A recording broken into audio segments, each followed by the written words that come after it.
welcome back to my channel. I am Poonam, and in this video we will going to discuss about scope of environment studies as a curriculum area at primary level. This topic is very easy and very interesting. So let's start the video. Questions देखते हैं, कुछ एक topic से related है. What is the meaning of environment studies? EVS describes scope of EVS as a curricular area at primary level. Second question, describe meaning and scope of environment studies in details.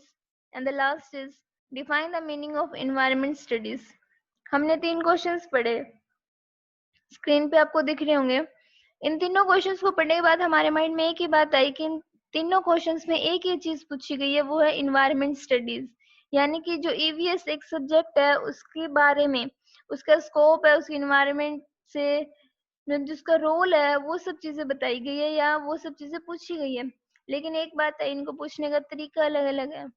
किसी में what is the meaning का प्रयोग हुआ है, तो किसी में describe का और किसी में डिफाइन का. तो हमें इस बात को अंडरस्टैंड करना है कि क्वेश्चंस कैसे भी पूछो घुमा फिरा के, हमें क्वेश्चन के रूट पे जाना है.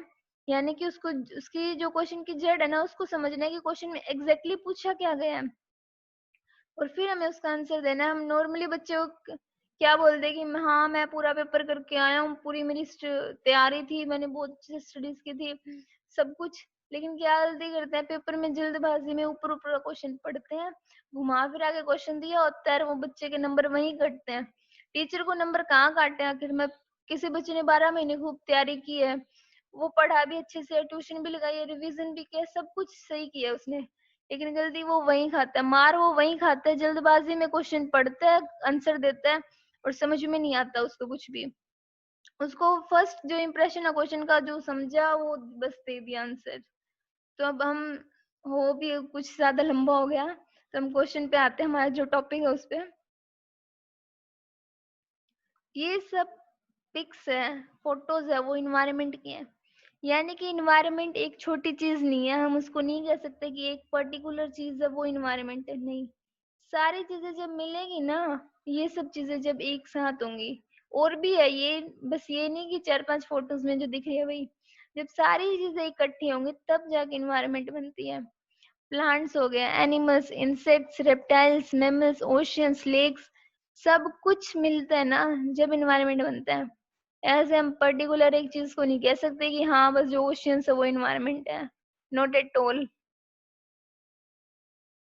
सो मीनिंग देखते हैं हम क्या है. According to Holland, environment is the word which describes in aggregate all the external forces, influences, and conditions which affect the life, nature, behavior, growth, development, and maturation of living being. Living being यानी कि मनुष्य, जैसे कि हम, जैसे कि आप, जैसे कि सब कुछ, सारे हम इंसान हैं. तो हम, ये उस चीज से रिलेटेड है. हमारे जो है, यानी कि हमारी बॉडी जो एक इंसान को इफेक्ट डालती है, बाहरी रूप से जो भी चीज, जो भी फोर्स एक इंसान को इफेक्ट करती है, उसका रहन सहन, उसका खान पान, उसका रहना पीना, सोना, सब कुछ, उसकी शारीरिक विकास, उसका मानसिक विकास, उसकी बॉडी की जो डेवलपमेंट होती है, उसकी हाइट ज्यादा है, कम है, फैटी है, नहीं है, पतला है, जो कुछ भी है, वो सब एनवायरनमेंट में आती है. क्योंकि ये सारी चीजें एक्सटर्नल फोर्सेस है, वो ह्यूमन बीइंग को इफेक्ट डालती है.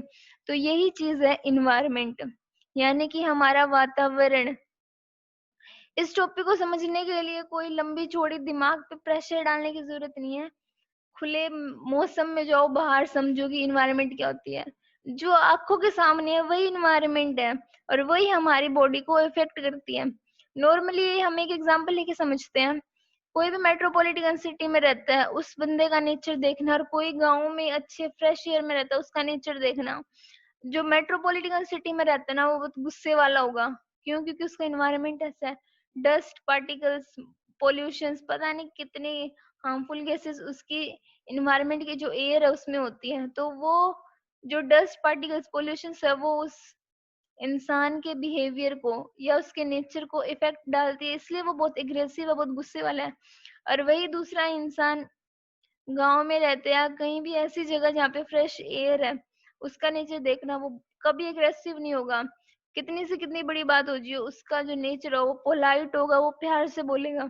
तो इस तरीके से जो इन्वायरमेंट है वो ह्यूमन के बिहेवियर, उसका नेचर है, उसकी ग्रोथ पे इफेक्ट डालती है। जो भी साफ सुथरी एयर में या साफ सुथरे वातावरण में रहता है उसका माइंड हमेशा फ्रेश रहता है, वो एक्टिव रहता है। तो ये सब चीजें हमने एक एग्जाम्पल के थ्रू समझी। तो नेक्स्ट आगे चलते हैं। कंपोनेंट्स ऑफ इन्वायरमेंट, दो कंपोनेंट्स बताए गए हैं, natural and physical environment and social environment. Natural environment में हम 4 सब टॉपिक्स पढ़ेंगे। फर्स्ट इज रिन्यूएबल, यानी कि वो सारी इन्वायरमेंट में चीजें जिन्हें हम दोबारा यूज कर सकते हैं। Best example is sunlight. गर्मियों का मौसम चल रहा है, सुबह सुबह 6 बजे सनलाइट मिलनी शुरू हो जाती है और शाम को 6 बजे तक मिलती है। तो बेस्ट एग्जांपल यही है कि वो सारे रिसोर्सेज इन्वायरमेंट में जो हमें मिल जाते हैं, आसानी से मिल जाते हैं और जिन्हें हम दोबारा यूज कर सकते हैं। सनलाइट यूं तो है नहीं एक बार यूज किया और फिनिश, उसको हम डेली कितनी बार भी यूज कर सकते हैं, वो फिनिश नहीं होगी। तो वो रिन्यूएबल इन्वायरमेंट का पार्ट है, यानी कि रिन्यूएबल रिसोर्स है। नॉन रिन्यूएबल रिसोर्स जैसे कि पेट्रोल हो गया, सबके घर में गाड़ी है, एक नहीं दो नहीं तीन तीन मिलेगी सबके घर में। तो जो रिन्यूएबल रिसोर्सेज है उसका बेस्ट एग्जांपल पेट्रोल है, हमें देखने को मिल जाती है। हम कहीं भी बाहर सड़क पे जाते हैं, गाड़ियां ही गाड़ियां मिलेंगी, बाइक कुछ भी लगा लो मिल जाएगा हमें।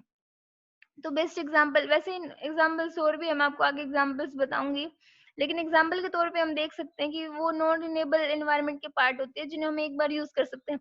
पेट्रोल एक बार गाड़ी में डाला, हिसार तक गए, वापस आए, पेट्रोल खत्म, वो दोबारा यूज नहीं हो सकता, वो फिनिश हो गया है। Second is biotic. Biotic environment क्या होती है? लिविंग बीइंग, जैसे कि आप हो, मैं हूँ, इंसान है, प्लांट्स, एनिमल्स है वो।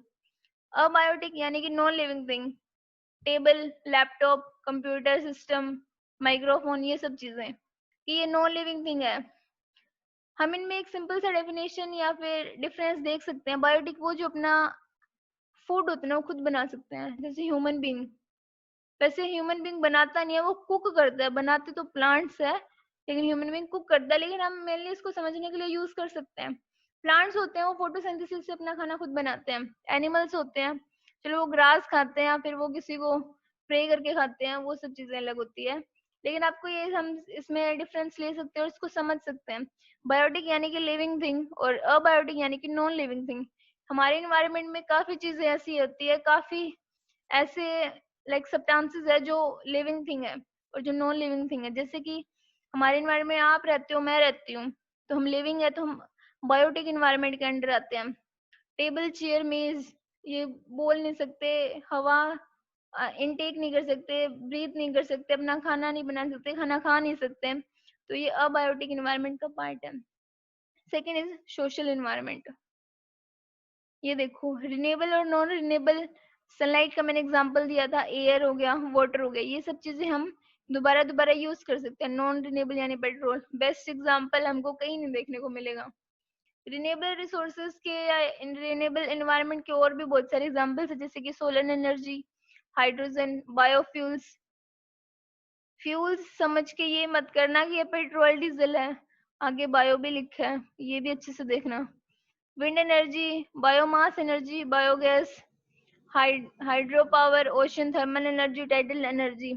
बायोगैस के बारे में कौन कौन जानता है? सिंपल से समझने की बात है, मेनली ये गाँव में होता है, काऊ डंग से बनती है ये, और ये बहुत प्योर गैस होती है। प्योर इन द सेंस हमको फ्रीली अवेलेबल हो जाती है और कोई भी इसका साइड इफेक्ट नहीं होता। ये हमारी सोशल इन्वायरमेंट के अंडर आती है, यानी कि हमारी फैमिली, हमारे फ्रेंड्स, हमारे जो भी हमारे जानते हैं, यानी कि बाकी पब्लिक, हमारे फ्रेंड्स होते हैं, फ्रेंड्स के फ्रेंड्स भी फ्रेंड होते हैं हमारे, ये सब चीजें इन्वायरमेंट, सोशल इन्वायरमेंट के अंडर आती है। कंपोनेंट्स ऑफ ईवीएस और social environment, sorry social studies, क्योंकि हम ईवीएस जो सब्जेक्ट हम उसके बारे में डिस्कस कर रहे हैं। तो अभी मैंने बताया कि ये 2 टाइप्स में डिवाइड होती है, natural environment and social environment. Natural environment के अंदर बायोटिक जो हमने अभी देखा है, यानी कि लिविंग बीइंग्स, इंसान जिंदा है, प्लांट्स भी जिंदा होते हैं, एनिमल्स भी जिंदा होते हैं, यानी कि वो सारी चीजें जो अपना खाना खुद बना सकती है, वो जो हवा अपने अंदर ले सकती है, यानी कि सांस ले सकती है, उन्हें हम बायोटिक एनवायरनमेंट के अंदर कंसीडर करेंगे। और अबायोटिक इन्वायरमेंट के अंदर वो सारी चीजें कंसिडर होती है जो कि नॉन लिविंग थिंग है, जैसे कि हवा, वाटर, लैंड या और कोई भी नॉन लिविंग थिंग जो इसके अंदर इंक्लूड हो। सोशल एनवायरनमेंट के अंदर अभी मैंने पीछे पिक दिखा के भी कहा था आपको, ये सब चीजें, फैमिली, हमारी फ्रेंड्स, हमारी कम्युनिटी, हमारी सोसाइटी। जैसे कि फैमिली ये एक हमारी सोशल एनवायरनमेंट है, community, politics, country, word, culture, hereditary, ये सब चीजें, या और भी कोई सोशल ग्रुप्स बच गया हो, जैसे कि कोई भी ग्रुप बना लेते हैं, कोई गवर्नमेंट एजेंसीज होती है, वो सब चीजें सोशल एनवायरनमेंट के अंडर आती है। सेम चीज है ये, नहीं सॉरी सेम नहीं है ये, एनसीईआरटी ने वो किया ना classified, classification of environment studies given by NCERT. तो इन्वायरमेंट 1 और इन्वायरमेंट 2, इन्वायरमेंट स्टडीज 1 एंड 2। तो फर्स्ट इन्वायरमेंट स्टडीज का जो पार्ट है उसको बनाया सोशल स्टडीज, यानी कि जिसको हम नॉर्मली बोल देते हैं एसएस, और सेकंड बनाया साइंस, जिसे हम बोलते हैं विज्ञान। तो इसके अंदर जैसे हमने जो फर्स्ट बनाया है एसएस, तो इसके अंदर हम क्या पढ़ते हैं, इसके अंदर भी तो सब टॉपिक्स होते हैं, हिस्ट्री होता है, ज्योग्राफी होता है, सिविक्स होता है, इकोनॉमिक्स होता है, और भी काफी सब्जेक्ट होते हैं। जब हम बड़े लेवल पे जाते हैं, ये सब्जेक्ट तो हम 10th तक के लेवल के पढ़ते हैं, कि एसएस के अंदर भी 4 पार्ट बनेंगे, कौन कौन से, हिस्ट्री, ज्योग्राफी, सिविक्स और इकोनॉमिक्स। और साइंस के अंदर भी 3 पार्ट्स बनते हैं, कौन कौन से, बायोलॉजी, फिजिक्स एंड केमिस्ट्री। तो ये पढ़ते हैं हम 12th तक या 10th लेवल तक, लेकिन इसके और भी सब पार्ट्स होते हैं, वो दूसरी क्लासेस में पढ़ते हैं। तो हम इनके ऊपर चलते हैं। जो फर्स्ट सोशल स्टडीज होते हैं, यानी कि एसएस, उसके अंदर हमें क्या पढ़ाया जाता है, about family and environment, family और एनवायरनमेंट के बारे में बताया जाता है। सोशल नीड्स और बेसिक नीड्स, जैसे कि food, cloth, house, education, medical etcetera. जैसे ये जो टॉपिक है थोड़ा सा ये आउट ऑफ लाइक हमारे जो वीडियो से अलग होगा। आज के टाइम में इसमें एक इंटरनेट नहीं लिखा, वो बहुत जरूरी है, वो हमारी एक बेसिक नीड बन चुकी है आज के टाइम में। चलो ये थोड़ा सा हंसी मजाक था वीडियो के बीच में, तो हम अपने कॉन्सेप्ट पे आते हैं। Second is about politics, culture, heredity related information, यानी कि वो सारी चीजें इसमें आती है जो हमारे आसपास से रिलेटेड होती है। वैसे तो साइंस में भी हम वही सारी चीजें डिस्कस करेंगे, लेकिन फैमिली हो गया, इन्वायरमेंट हो गया, इसमें हम डिस्कस करेंगे हमारी social needs, basic needs, politicals, राजनीति, हमारा कल्चर, हमारे ट्रेडिशंस, हमारी हेरिडिटरी, हमारी हिस्ट्री, ये सब चीजें इसमें भी हम सब पढ़ कर। जैसे कि हेरिडिटरी आता है, ये हम एसएस में हिस्ट्री के अंदर पढ़ते हैं। हमारा जो कल्चर आता है, ट्रेडिशनल आते हैं, ट्रेडिशंस आते हैं, फेस्टिवल्स आते हैं, वो भी हम हिस्ट्री के अंदर पढ़ते हैं। जो पॉलिटिकल्स आते हैं, पॉलिटिकल पार्टीज होती है, हमारे वोटिंग राइट्स, फंडामेंटल राइट्स, ये सब चीजें हम पढ़ते हैं उस सिविक्स के अंडर। और ये सब चीजें हमारी जो सोशल नीड्स होती हैं या बेसिक नीड्स होती हैं, वो सब हम एसएस में पढ़ते हैं उसके इकोनॉमिक्स के अंडर। और ये भी हम इकोनॉमिक्स के अंडर भी पढ़ते हैं और साथ ही साथ सिविक्स के अंडर भी पढ़ते हैं। अब आते हैं साइंस सेक्शन पे, इंफॉर्मेशन रिलेटेड ह्यूमन बॉडी। ये मेन है, साइंस जहाँ भी हो, विज्ञान जहाँ भी हो, मनुष्य के शरीर के बारे में जानना, हमारे बॉडी में कितनी हड्डियां हैं, कितने बोन्स है, कितनी मसल्स है, ये सब चीजें। हेल्थ यानी कि हमारी जो फिजिकल फिटनेस है, मेंटल फिटनेस है, उन सब के बारे में। हमारा जो वातावरण है, यानी कि नेबरहुड, हमारे पड़ोसी, आस पड़ोस, उनकी health, neighbourhood health. First aid treatment, सबने सुना होगा, फर्स्ट एड किट भी सबने बनाई होगी, छोटे बच्चे ने 5th क्लास में बनवाते हैं कि किसी को चोट लग जाती है तो सबसे पहले क्या करना चाहिए, वो सब चीजें हम साइंस में पढ़ते हैं। अबाउट यूनिवर्स, कितने प्लैनेट्स है, अर्थ कौन से नंबर पे आता है, जुपिटर कौन से नंबर पे आता है, जुपिटर सबसे बड़ा प्लैनेट है, सबसे छोटा कौन सा है, प्लेटो कौन सा प्लैनेट है, ये सब चीजें हम पढ़ते हैं यूनिवर्स के अंदर, यानी कि साइंस के अंदर। इंफॉर्मेशन रिलेटेड वेदर, मौसम विभाग, आज बारिश होगी, आज धूप तेज निकलेगी, ये सब चीजें पढ़ते हैं हम साइंस के अंदर। ये लास्ट वाली स्लाइड का ही पार्ट है क्योंकि उसमें आया नहीं था। पॉलिटिकल इन्वायरमेंट ये मैंने बता दिया, राजनीतिक जो वातावरण होता है, हमारे फंडामेंटल राइट्स, हमारी ड्यूटीज, ये सब चीजें। सोशल ग्रुप्स भी इसी में आता है, सोशल स्टेटस, आज के टाइम में सबको सोशल स्टेटस चाहिए, यानी कि सबको रिस्पेक्ट चाहिए, मनी चाहिए, कि मतलब लोग उनकी इज्जत करे, लोग उनका नाम ले, दुनिया में उनका नाम बने, नेम एंड फेम हो, ये सब चीजें आती हैं। कंट्री बाउंड्री, ये आते हैं ज्योग्राफी का पार्ट है। ये आते हैं सिविक्स का पार्ट, सिविक्स एंड सिविक्स ये होता है ज्योग्राफी का पार्ट होता है। रिवर्स रूट जैसे कि हमारी कंट्री में कितनी रिवर्स बहती है, उनकी लेंथ कितनी है, ब्रेड कितनी है, कौन कौन से एरिया से होके जाती है, ये सब चीजें।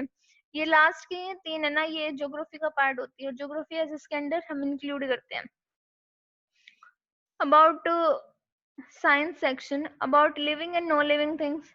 साइंस में हम यही पढ़ते हैं जैविक और निर्जीव, like living and non living thing. Minerals, metals, minerals ये विटामिन एंड मिनरल्स वाला नहीं है कि भाई हमारे बॉडी को विटामिन एंड मिनरल्स चाहिए, और भी मिनरल्स होते हैं, खनिज होते हैं। मेटल्स जैसे iron, silver, gold, platinum etcetera.